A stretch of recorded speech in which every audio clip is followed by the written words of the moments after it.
The transit agency is trying to close a $213 million budget deficit, and the stakes for people across the state are high. Investigative reporter Chad Bradelli details the proposed cuts and how it could affect you, whether you SEPTA or not. The proposed cuts are drastic. 50 bus routes eliminated.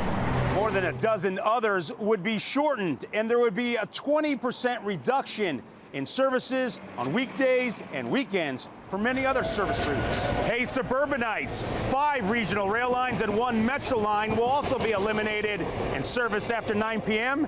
canceled. It frightened me when I first heard about the cuts. The sign on Donna Alley's desk says, "Every day I'm hustling." We've been in business for 40+ years, however you work it. She owns Team Clean in West Philadelphia, a commercial cleaning business. Some of our clients include Ensemble Center, City Hall, the police stations, and just to name a few. Here's Ronald's email. Her hustle has now turned to a scramble on how she'll get her 700+ workers to and from work if SEPTA slashes services. The middle of the workday for her employees is when many people are calling it a night. The cutting out the service after 9 o'clock is devastating. Having approximately 40% reduction in service when you have a system that is serving over 750,000 people a day, that's a lot of impact for a lot of people. We delayed. Ariella Marin is the executive director of the Delaware Valley Regional Planning Commission.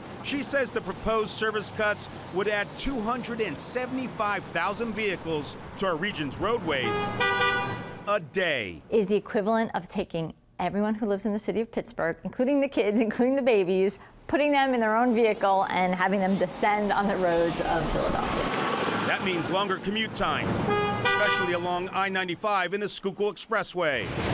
Delays in the delivery of products, increase in pollution, and she says one can only imagine the issue of parking. SEPTA is the lifeblood and the lifeline, not just of the city, but really of the Commonwealth. And Shannon Williams is a senior vice president at the Chamber of Commerce of Greater Philadelphia. The cuts are the #1 issue for the Chamber. Its largest members and sponsors are universities and hospitals here in the city. it's not just the workforce for them, it's the patients and the families that seek treatment and that have appointments. Some state lawmakers in more rural areas worry about costs, the effectiveness of the agency, and whether taxpayers should be footing the bill for a service that they believe largely serves Philadelphia. And we are going to be lobbying to make sure that these cuts don't happen. Donna Alley is in the process of polling employees to learn how life-altering the proposed cuts would be. Most of her employees have limited means and income. She'll consider carpooling and providing transportation, but it's an additional cost